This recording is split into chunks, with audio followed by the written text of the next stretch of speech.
Welcome to our study centre Mahbubganj.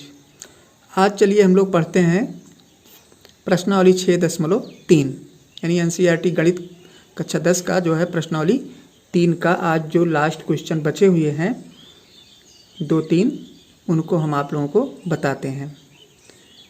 तो यहाँ तक आप लोग पढ़ चुके थे, यानी प्रश्न नंबर 13 तक आप लोग पढ़ चुके थे। तो प्रश्न नंबर 14 से आज हम आप लोगों को बताने वाले हैं। ध्यान से पढ़िएगा। क्वेश्चन ये जितने भी चल रहे हैं त्रिभुज के बहुत ही इम्पॉर्टेंट है, परीक्षा में पूछे गए प्रश्न है और ये पूछे भी जाते हैं। तो यहाँ से आप लोगों को कम से कम 6 नंबर का काम जो है मिलेगा पेपर में, तो इसको जो है इग्नोर मत करिएगा, ध्यान से पढ़िए। तो चलते हैं क्वेश्चन पर। हाँ, तो 14वां प्रश्न देखिए। प्रश्न जो है बुक से आप लोग पढ़िए। कह रहा है एक त्रिभुज ABC की भुजाएं AB और AC तथा मध्यिका AD एक अन्य त्रिभुज की भुजाओं PQ और PR तथा मध्यिका PM के क्रमशः समानुपाती हैं। अब आपको दर्शाना क्या है, यानी सिद्ध क्या करना है। सिद्ध करना है ABC और PQR। ABC बड़ा वाला त्रिभुज, PQR ये बड़ा वाला पूरा त्रिभुज एक दूसरे के समरूप हैं, यही आपको सिद्ध करना है। और आपको दिया क्या गया है, देखिए ये भुजा इस भुजा के समानुपात में है, ये भुजा इस भुजा के समानुपात में है, और ये मध्यिका जो दी गई है ये भी एक दूसरे के समानुपात में हैं। तो ये सारी रेखाएं मतलब एक दूसरे के समानुपात में हैं। अब हमको यही सिद्ध करना है कि अगर समानुपात में हैं तो दोनों त्रिभुज समरूप हैं कि नहीं है। अब देखिए मध्यिका की बात कर रहा है। मध्यिका का मतलब होता है, अगर ये मध्यिका है तो कहने का मतलब ABD और DC बराबर होंगी, और इसमें भी अगर ये मध्यिका है तो QM और MR ये आपके बराबर होंगे। तो प्रश्नानुसार हम लिख सकते हैं, देखिए त्रिभुज ABC में, अब इसको देखिए ये जितना है यहाँ से यहाँ तक इसके अनुपात में ये है और इसके अनुपात में ये है। तो हम इसको लिख सकते हैं प्रश्नानुसार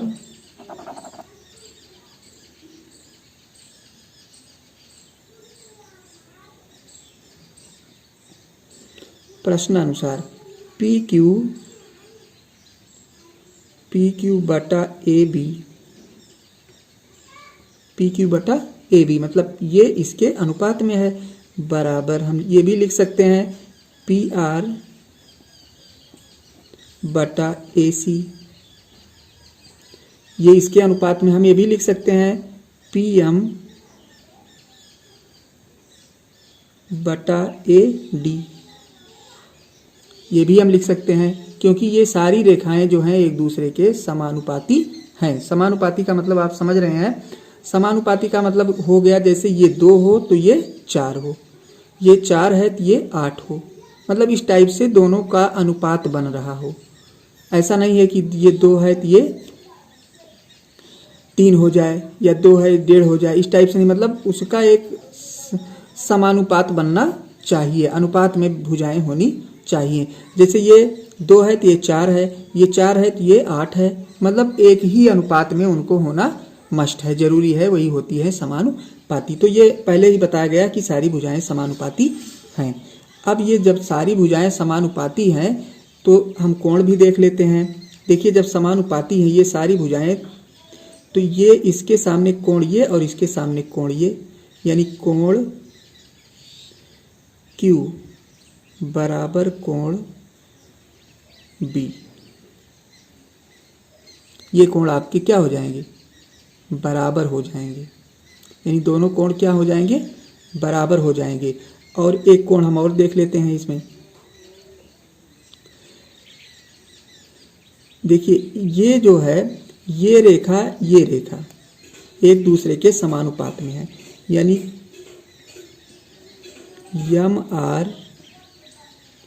MR समानुपात में है,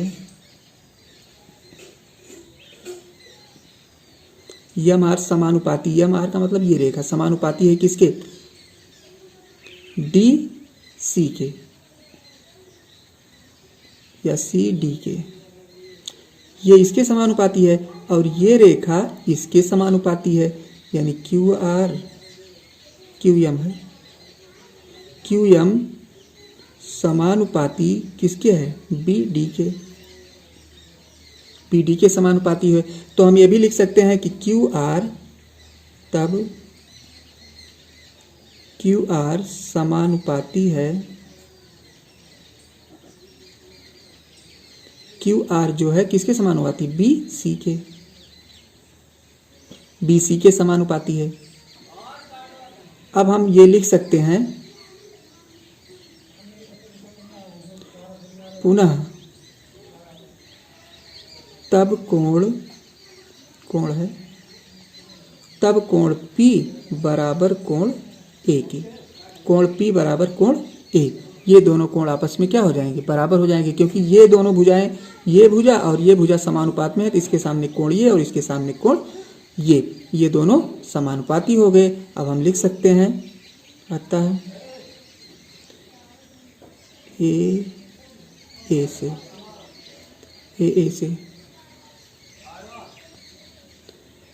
से त्रिभुज पी क्यू आर समरूप है त्रिभुज ए बी सी के।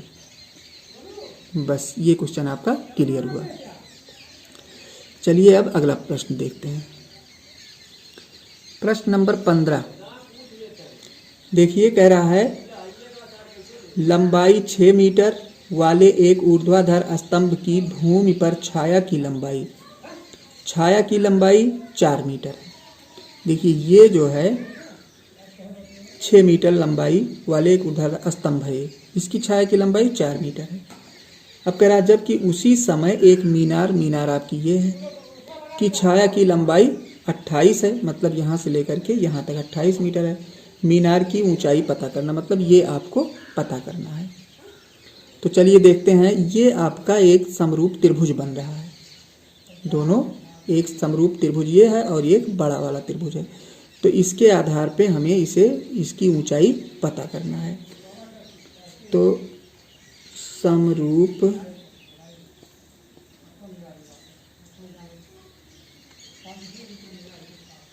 त्रिभुज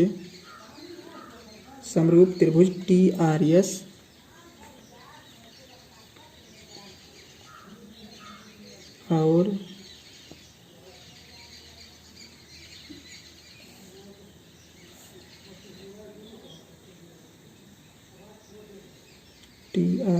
और PQS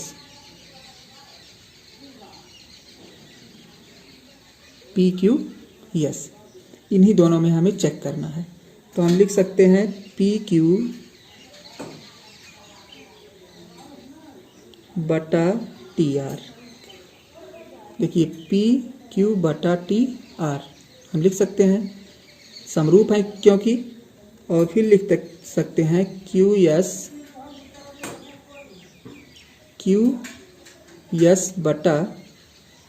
बटा SR।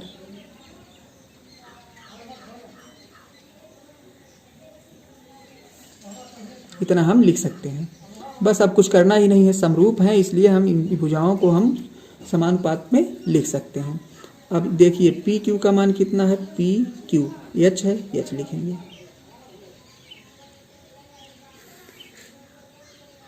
और इसका मान कितना है? 6 है, 6 लिख दिए। बराबर QS का मान, QS पूरा कितना है? 28 है। बटा कितना लिखेंगे? 4। SR का मान 4 है। अब क्रॉस मल्टीप्लाई करा देते हैं, बस हो गया आपका क्वेश्चन। ये हो जाएगा 4H बराबर 28 गुणे 6। यहाँ पे देख लेते हैं 4H बराबर 28 गुणे 6 या H बराबर 28 गुणे 6 और बटा 4, यही 4 इधर चलाएगा तो काट देते हैं। 4 7 28 या H बराबर गुणा करा देते हैं 6 7 42 मीटर। और यही आपका क्या हो गया? उत्तर हो गया। 42 मीटर जो है मीनार की ऊंचाई हो जाएगी। तो उम्मीद करते हैं प्रश्न आपको समझ में आ गया होगा। कुछ करना नहीं है, सिंपल सा सवाल है। चलिए अब अगला प्रश्न देखते हैं 16वां। हाँ, तो 16वां प्रश्न देखिए। प्रश्न नंबर 16 कह रहा है AD और PM त्रिभुजों ABC और PQR की क्रमशः मध्यिकाएं हैं। ये और ये मध्यिका है, सेम पहले वाले सवाल जैसा। तो ये दोनों मध्यिकाएं हैं और कह रहा जबकि ABC और PQR क्या है, ABC और PQR जो है ये है एक दूसरे के समरूप है। और हमको सिद्ध क्या करना है, AB बटा PQ बराबर AD का मतलब हो गया ये AD बटा PM। यही तो हमें सिद्ध करना है। सिद्ध करने का मतलब ये हो गया, ये तब सिद्ध होंगे जब ये त्रिभुज और ये त्रिभुज आपका सर्वांग सम हो जाएगा।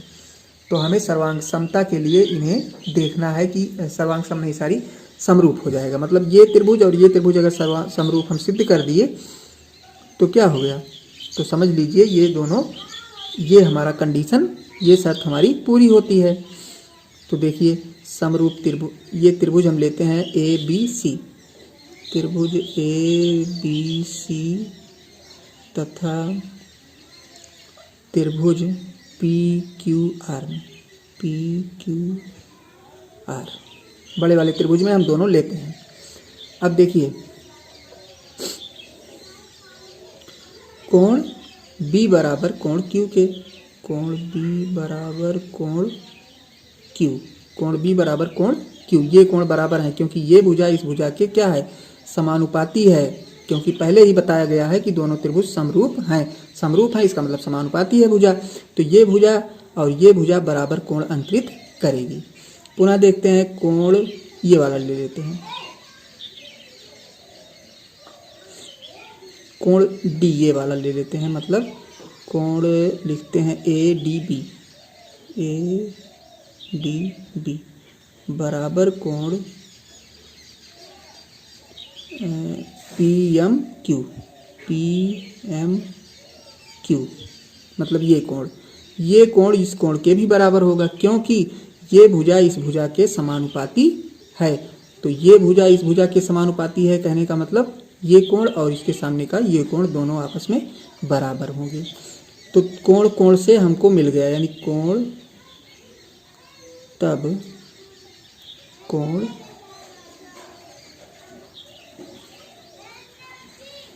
एंगल